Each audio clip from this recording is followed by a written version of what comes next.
好，来继续正段消息来看，民众党的立委李正秀是中国配偶，有国籍的争议。行政院长杜英泰昨日的议会提醒着各部会，李正秀立委的资格也未确认之前，未使提供任何的资料给伊。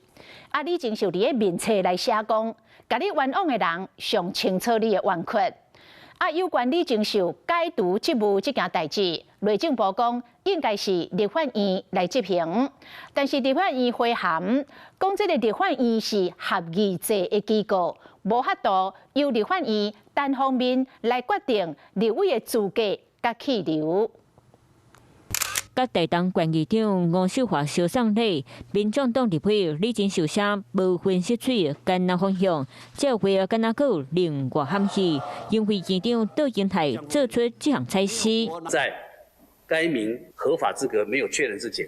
我们要求各部会一律不提供任何资料，无论机密或者是非机密的资料，除了李正秀立委资格确认前，拢未当予伊。对这件代志，李正秀普遍写甲你冤枉的人比全部的人拢清楚你的冤屈。事实上，伫咧伊就职前，内政部就已经真侪摆发文予李正秀和立法院秘书长周万来，爱依照国籍法第20条，伫咧就职日开始1年内完成失去迄个国籍，含摕到证明文件。那1年过无法度完成，就爱依法解职。根据了解，2月13日立院回函予内政部，不过并无提供相关的书面证明。周万来搁一摆重申国籍法两岸人民关系条例并不是立院管的，立院是合议制机构，无法度由院方单方面决定立委的资格够去留。解职的权利是在立法院，但是立法院如果硬是不让他解职，法律的责任是在立法院这里。李正秀身份认定的问题，立法院长韩国瑜进行演议，